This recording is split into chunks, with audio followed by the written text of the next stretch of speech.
The Mets have addressed their center field issue, acquiring Cedric Mullins from the Baltimore Orioles in a huge blockbuster deal as the Mets go ahead and push towards a World Series, and the Baltimore Orioles now retool to look for 2026 and beyond to go ahead and get their World Series crown of their own.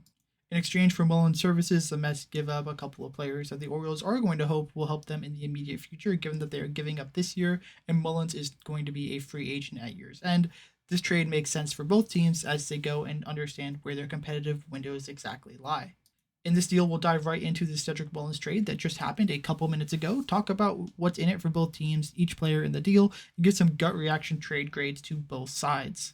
If you want to stay up to date on all the trade deadline happenings, make sure to subscribe to this channel. I'll be posting videos the second they happen as soon as I can get you all the information available. So stay up to date, hit that subscribe button, and without further ado, let's go ahead and learn a little bit more about Cedric Mullins and what the Mets gave up to get him. Cedric Mullins had a breakout campaign in 2021, finishing top 10 in MVP voting, earning his first and only All-Star appearance, and as well as winning a Silver Slugger as a center fielder. Definitely an impressive feat. He put up 6.2 WAR that season, a 137 OPS plus. That's good for an 878 on base plus slugging that season, but he's declined ever since. 2022 was still very solid, another 4 WAR season where he was above average offensively. But ever since, he's been really close to league average 2023 and 2024, 2.8 and 2.6 WAR respectively, but things have really started to fall off in 2025.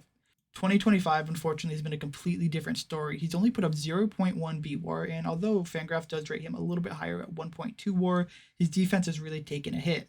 After being a positive defender for much of the past couple years, he dipped slightly below average in 2024, but his defense is really being impacted at a negative level this year. He's currently negative 3.5 in terms of defensive value, which is fielding position adjustment. So he's 3.5 below average according to Fangraphs, which is not great for someone that you're going to stick in center field.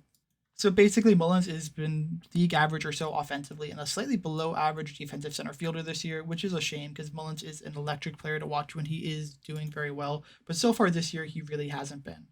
I know Mets fans were very excited about the prospect of getting Luis Robert as their center fielder, but personally, I think Mullins is a better fit, and we'll talk about that later with the trade grades. But I do think Mullins provides some interesting value for the New York Mets as they go ahead and try and contend. In my mind, he is easily going to be their starting center fielder and someone they're going to rely on pretty heavily come the postseason.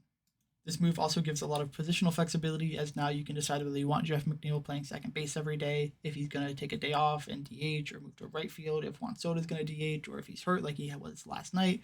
It gives the Mets a lot more roster flexibility in terms of their defensive alignment. The first player we'll talk about is Raimon Gomez, who was signed in the 2021 international signing class by the Mets, and at 23 years old is currently pitching in High A. International free agents generally sign at either 16 or 17 at the oldest, maybe 18. So 19 is definitely very old, which is when he signed, but he has a lot of buzz around him. He's thrown a fastball for 104.5 miles an hour. It's the fastest pitch ever recorded in the minor leagues using StatCast since ABS was introduced in 2021. No one in the major leagues has thrown harder than Mason Miller at 104.1, so Gomez would have the fastest pitch in all of baseball. He had made some run as a starter in 2023, only for him to blow his elbow out and miss basically all of the season due to Tommy John surgery after 2023. So because of that Tommy John surgery, he did not pitch at all in 2024 and did a little bit of rehab in single A, doing really well across 3 games, a .69 ERA, before making the jump to high A Brooklyn, again where he pitched in 2023. Results have been somewhat mixed, a 3-5 record, a 6.95 ERA, and he has struck out a lot, over 22 innings pitched, that's 28 strikeouts, but has also walked a lot of guys as well. He's got really poor control, that's really his limiting factor and why he had to be moved out of the rotation. He just walks too many guys to really be an effective pitcher in terms of the starting rotation. Things were looking up before the Tommy John surgery, but things still look up for him going forward at 6'2", 175. He could still probably add on a little bit. And if he can hold on to the ability to throw as he has and throw that fast, there's definitely going to be a lot of really interesting things. He does have a cutter that he has occasionally used, but as he's transitioned to a relief role, it makes a lot of sense for the Mets to try and drop that. Well, now the Orioles to drop that and focus on his fastball and slider. The Orioles are acquiring another reliever prospect in Anthony Nunez, a 24-year-old drafted in the 29th round of the 2019 MLB Draft. Both he and Gomez has had opportunities to be a starter in the past year. I think Nunez is probably more likely to be run out as a starter long term simply because he has better control. But Nunez has a very interesting pitch mix after coming out of Division II Tampa. Nunez's fastball sits in the low 90s, but it's actually his worst pitch and is honestly probably below average. His repertoire really focuses on setting up his changeup, which has elite whiff rates, especially against players in the lower levels. And he also has really good whiff rates against the slider. It's his two best pitches, both plus. The changeup's probably plus and a little bit more. And he also has a nice cutter that is a little bit above average as well. So those three pitches are really what carries him. The fastball, honestly, could potentially be dropped since he has some already fast-moving pitches like the cutter already. So that could probably supplement and replace the fastball altogether if that's what the Orioles want to do. He recently got the promotion to Double-A and has been very effective for the Binghamton Rumble Ponies. A 1-0 record, 2.10 ERA across 22 games and 25 and a third innings pitched, 36 strikeouts to just 12 walks and 4 saves. So definitely a solid relief option for them so far. He hasn't started a game since 2024, which is a little unfortunate, but if the Orioles do want to stretch him out, they have the opportunity to. So if they don't, no unfortunate needed because he'll be a good reliever, but if they do want to, it'll take a little bit of time, and I probably wouldn't expect him to start until either the end of this minor league season or maybe even into the beginning of next. He's also Rule 5 eligible, so I wouldn't be shocked if he just skyrockets through the minor leagues, goes to AAA almost immediately, and starts helping out the Orioles sometime this year at the end of the season, or gets protected before the Rule 5 draft in December. The final player heading back to Baltimore is Chandler Marsh, a 22-year-old pitcher currently pitching in High A, not on either Baseball America or MLB Pipeline's top 30 lists. The University of Georgia product has done okay so far, but he's also another reliever. 33 games so far this year, a 4-1 record, 2.57 ERA, and 52 strikeouts and 42 innings pitched. He's walked 17 batters, so the Orioles have focused mostly on getting guys who have decent control and some good stuff, so I would expect him to stay in that relief role long term as well. See how far he advances. 22, I wouldn't be shocked to see him make the jump to Double-A before the season's over, especially with the Orioles looking to contend sooner rather than later, but we'll see when it comes to Chandler Marsh. Now that we've talked about all 4 players in this deal, let's go ahead and grade each team in this deal.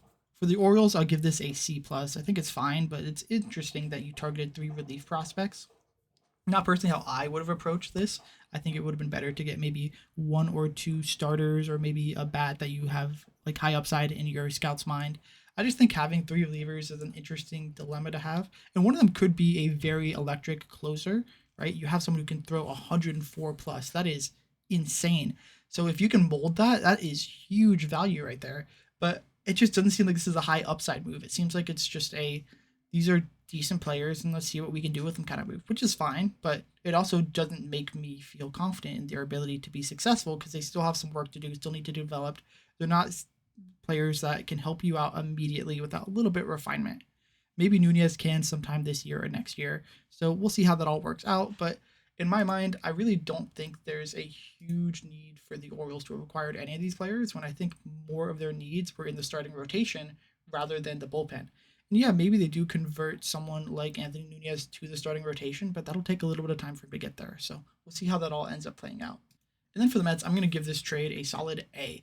I really like it. I think they have a lot of pitching depth in their minor league system, especially at the levels that they traded these players away. I honestly expected a little bit more for Cedric Mullins. We've seen that relievers have generally gone for a higher price than some of our position players, which makes sense given that we're not seeing some of the higher quality position players get traded away.